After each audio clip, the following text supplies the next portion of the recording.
So here we are at the Lashley Sawmill. I've been milling a lot of Tulip Poplar. Pretty nice sized logs actually. In fact, you can see this is one of the logs that I started milling yesterday. I probably milled, I don't know, maybe 5 or 6 or 7, who knows how many of these size logs already. And the blade's getting pretty dull, so I need to change it out. So I'm using these Ripper 37 blades. They're definitely, in my opinion, better than the blades that you get from Woodland Mills. I seem to get a little more life out of them. But yeah, one thing I like about this mill is that I don't know, I haven't had any experience with any other mill, but you know, changing the blades on this thing is really simple in my opinion, compared to, you know, other types of tools. Whenever you have to change a blade or something, I think that this is pretty straightforward with as big of a machine as this is. So I'll get to it.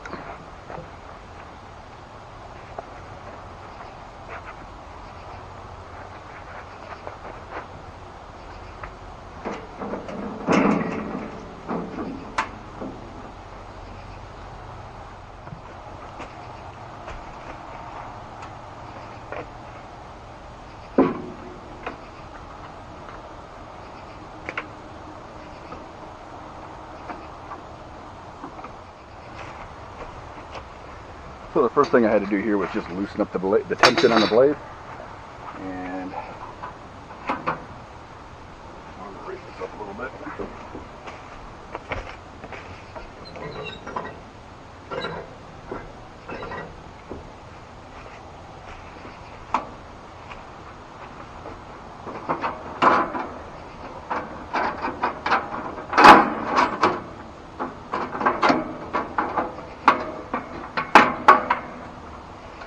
Blade comes right off.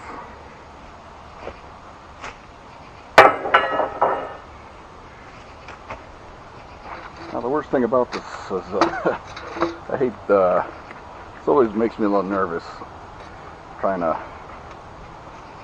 you know, get this blade open, and these teeth are like super sharp, so you don't want to get hit. And I'm sure that there's a really good way to do this.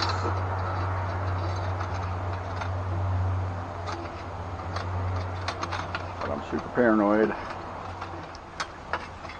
Find it. There we go.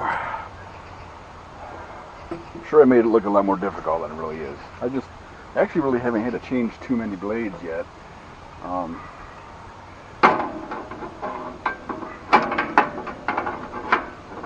Basically this goes in there.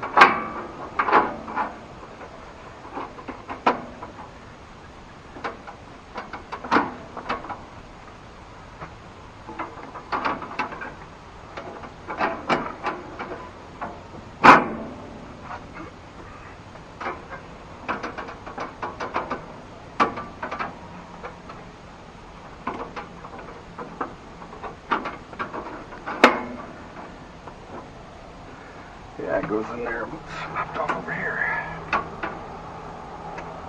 Now add some tension back.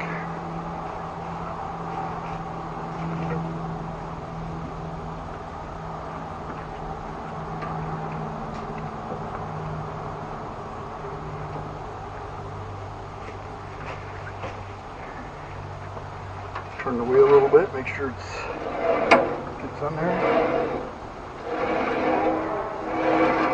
Seems to be good. So hopefully you can see this. It's not really rocket science.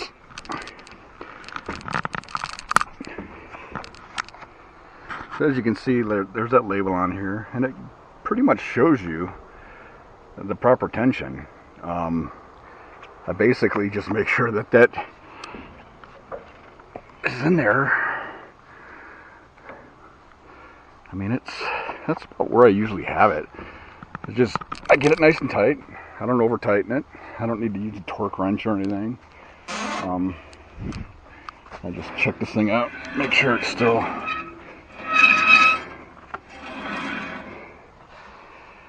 some of this sawdust. Not that it really probably matters, but might as well get it out. Yeah, I have about 28 hours, 29 hours on this thing. And I've had this thing for 3 years, so I don't use it quite as much as some guys do. I haven't had to change these out quite yet, but I think I might be getting pretty close. So yeah, we'll close this machine up and fire it up and cut off another slab here.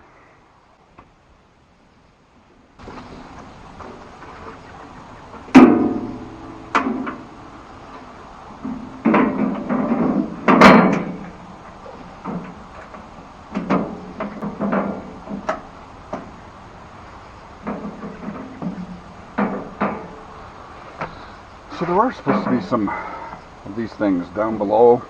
I forgot to put them on when I first assembled this thing, and it's never really been an issue. These things are kind of loose, but I probably should put them on, but just never got around to it. Alright, well, actually what I need to do is I need to turn this log, because what I'm trying to make are planks. I don't want the live edge. I don't use poplar for live edge because poplar is really not a very pretty wood in my opinion. Nothing that I would use for like tabletops or anything. And it's pretty soft. It's a very soft hardwood. So yeah, I use these for planks so I can build like, you know, deer blinds or sheds, or actually would like to plank out the second level of my barn and eventually turn it into like a man cave type thing. So that's what I'm going to use. That's what I'm primarily using this wood for. So I don't want the live edge. So I got to roll this log. So I don't have a tractor, which would be really nice. But so I got to do a lot of manhandling. And luckily these Tulip Poplar logs are not as heavy as most other hardwoods. Generally I can roll these fairly decently, although this is a exceptionally large one that I have. So yeah, I roll it with a cant hook, and definitely takes some muscle. Great exercise though.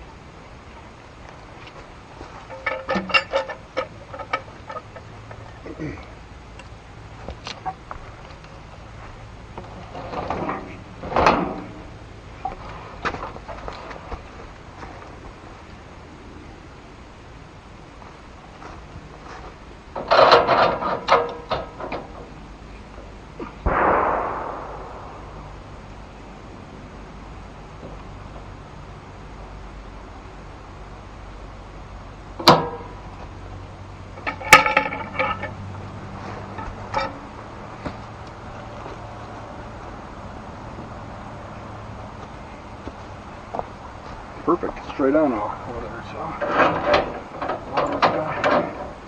lock this guy in place.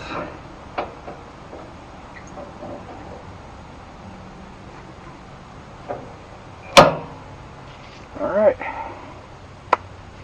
Yeah, so from here, I basically want to take off as little as possible, so that I can get as many planks out of this thing as possible. So as you can see, I probably want to lower the blade down to about there, and then when I flip it, it'll cut there, and then one last flip, it'll cut on the bottom, and I'll have a nice squared up log that I can cut into nice even planks. So from here I just turn this crank.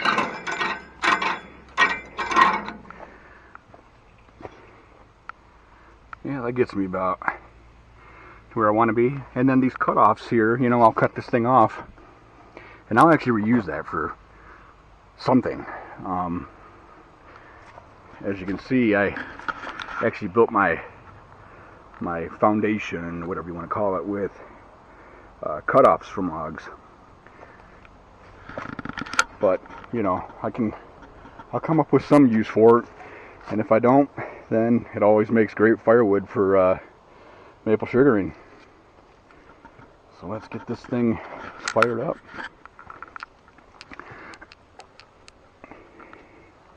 Turn on the choke. One other thing here is that I actually took this off and reversed it so that it can pull down. The way this thing came from the factory, this thing was up on the top. So you know, you're down here and you're trying to crank it, trying to crank up. That just doesn't work out. This is much easier. Actually, I was kind of forced to do this because I was pulling on it a few weeks back and I broke the cord. So it's shorter now, and I decided to flip this while I was fixing the brake. So, and the other thing is, I gotta make sure that the key is on.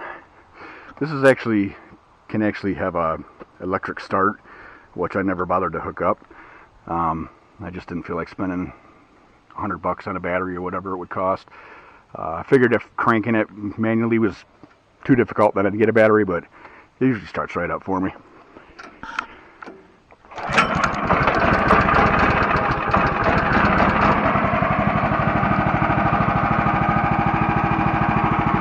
Not too bad for one pull. I actually think that the shorter cord is better than when I had a longer cord. I didn't have to pull it as far, but I don't have to pull it as far, and it seems to fire up better. I don't know. It doesn't really make sense, but yeah, let's set this thing down and you can see it cut.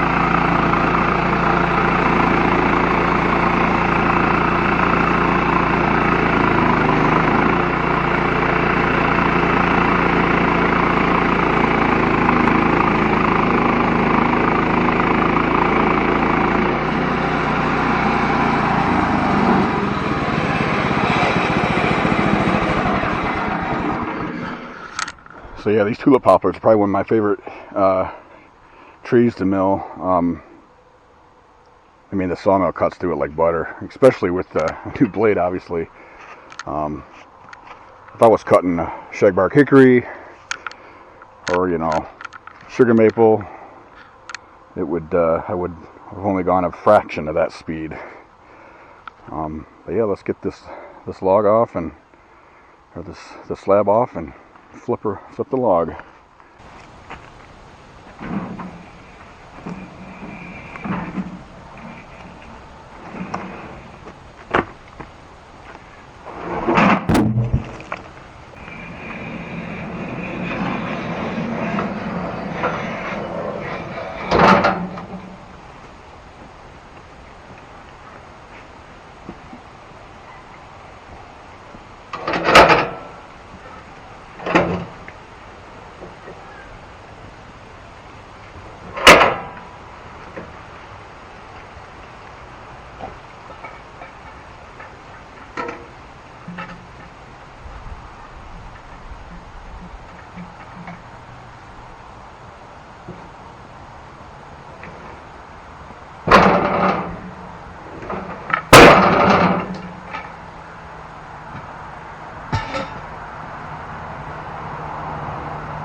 perfect.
Yeah, so there we have it.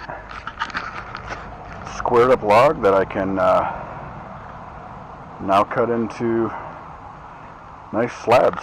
I'll probably cut these into 3/4 inch slabs. And the one thing that I've noticed about Tulip Poplar is that it doesn't really shrink up like other hardwoods. Obviously it does shrink a little bit, but and the other thing I like about Tulip Poplar too is that it dries extremely fast. Generally the rule of thumb is that it's like they say if you're air drying, it's give it about a year per inch of thickness, but what I've noticed with these Tulip Poplars is they dry up a lot quicker than that. I mean, I can't say that I've actually recorded the length of time it takes, but I've been able to cut up boards, and within a few weeks they're pretty much dry.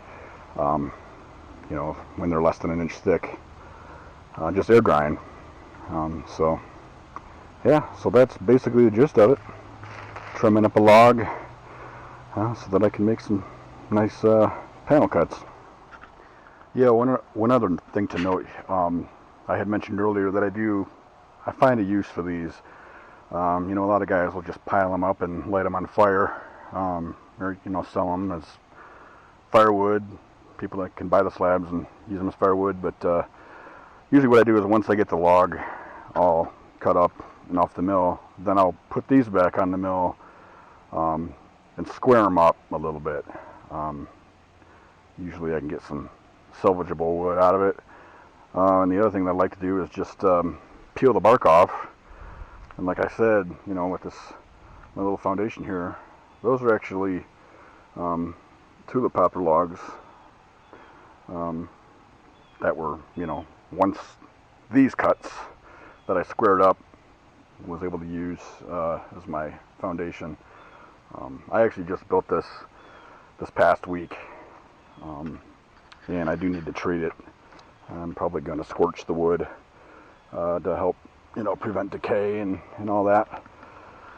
But yeah, that's the plan. I'll figure out some sort of use for these. Like I said, there's very little goes to waste. I even use the sawdust to help level out this uneven terrain that I have here. I live on the side of a mountain, and I don't know if you can tell from the camera, but there's quite a slope here. And over here I used to have a big slope, and I had the mill flip the other direction, and it was shooting all the sawdust over there. And I was able to level it out with sawdust, so I plan on doing the same thing here. Should make it a little bit easier to work with when I got, you know, an even grade to stand on and maneuver around on. So yeah, that's about it.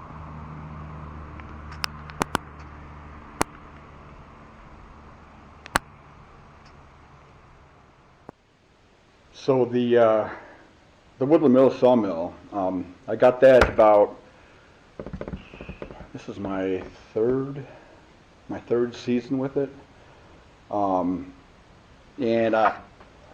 I must say, it's some guys that have some of the other mills, the higher end mills. They'll poke a lot of fun at Woodland Mills, but honestly, I mean, for the price, this sawmill has been awesome. The amount of lumber that I've cut with it, live edge slabs. I've done cut a lot of Tulip Poplar within the last year, but before that, I was cutting almost primarily sugar maple, as well as some shagbark hickory. Very, very hard wood, and the thing performs well. I've cut 25-inch slabs from sugar maple, quite a few of them. Yeah, it goes through some blades, but not quite as bad as I thought it would go through. And my ultimate goal was to make things and sell them. And as you can see, some of the stuff back here, some signs that I made with wood that I've milled. I really haven't sold much yet, only because I haven't really put myself out there to sell things. I just have fun making things. A lot of the stuff that I've made with the wood that I've milled has been for my own use. Last year I built a sugar shack for my maple sugaring operation. Made myself all kinds of tables, a desk, just a bunch of different things. I've sold a few things here and there, but like I said, I haven't really put myself out there. But when I lived up in Michigan, I had a zero-turn mower, a commercial grade zero-turn mower, because I was mowing like 3 acres. When I moved down here to North Carolina, I bought a much smaller piece of property that the house is on. We're only on 1.5 acres here, and only about half that is actually grass, if that even. Plus I'm on a pretty sharp incline, so the zero-turn mower just didn't make any sense. So I'm like, hey, I got a bunch of trees. I have, access to all kinds of stuff that I can cut up. I'm going to sell my zero-turn mower. And as soon as I put that on the Facebook Marketplace, I sold that thing within a week or two. Was able to use that money and bought the Woodland Mills. This is basically a dream of mine, to be able to make my own lumber. And the other cool thing is that I have yet to actually take down a tree myself. All of the trees that I've milled so far have either been somebody else cut them down, like a arborist. We had a couple dead sugar maple trees that were just massive, that were dying, so we had them taken down. I was able to mill those up. I have a 10-acre parcel about 12 miles from here that's all woods. I've gotten several trees out of there that were blown over by windstorms. And then my neighbor across the street, he had several gigantic trees taken down, mostly Tulip Poplar. And it saved him money to just have the arborist leave it there, and then I came and collected the logs. I think I got like 35 10-foot logs, like pretty big in diameter out of that. So I've been slowly milling as temperatures are cooler. But yeah, it's crazy. I've yet to cut a tree down myself, and I got more wood than I know what to do with. So once I do get to the point where I'm making things and selling, this mill is probably the best thing I ever bought. So yeah, it's a lot of fun. It's hard, it's laborious, it takes a lot of muscle, especially if you don't have a tractor and you have to do everything by hand like me. But yeah, great investment.